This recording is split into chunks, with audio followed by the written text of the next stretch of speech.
After yesterday's solstice, we are now officially in winter.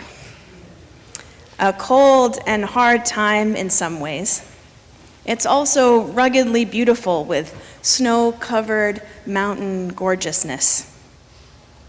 Seeds are waiting underground, cracking open in the cold, getting ready to grow into next year's harvest. A personal practice of mine is usually either to go out for a solstice hike, or watch the sunrise, or have a bonfire. But this year, with a messed up knee and a burn ban in my town, I did none of those things. But we did have soup for dinner last night with storage veggies from our garden, bright orange squash, slightly sprouting potatoes, and the last of the carrots. It was also a fitting solstice celebration. I often come to ideas through music, and I've been thinking a lot about the solstice song that we're going to be singing shortly, and about the story of gratitude for the sun we just heard.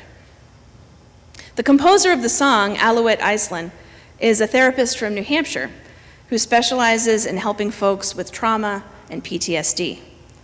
And she's also a heck of a musician and a composer. We've used her solstice song a couple of times in worship in years past, and we'll sing it together today for the first time with piano, and I'm excited for that. It's a song about people in a warm house and a cold and lonely stranger who knocks on the door and asks to share their light.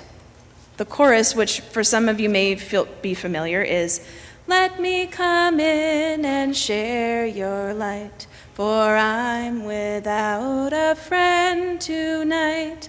Let me come in and share your light, and a warm place by your fire." Does that ring a bell, sort of? Yeah.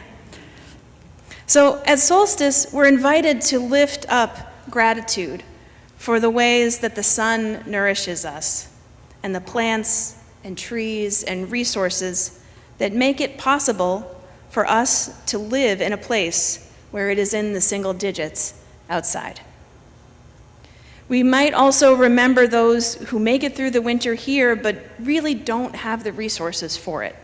Those who are cold, those who are hungry, those who are lonely. Maybe you are the person who needs a warm place by another's fire. Maybe you have one to share, or maybe it's a little bit of both. If you have a warm place by your fire this season, perhaps it's a time to invite someone either literally or metaphorically to share it. It might be through guest at your table giving. It might be inviting a new friend to dinner. It might be sharing your food with another. You'll find many ways if you're looking. As we move into a time of growing light but colder winter, opportunities for gratitude and for sharing abound. At the winter solstice, we pause to honor the importance of rest and darkness. We wonder at the potential of the seeds underground that will become the plants around us in the spring, the miracle that is our world. We offer gratitude to those plants and creatures that feed and shelter us.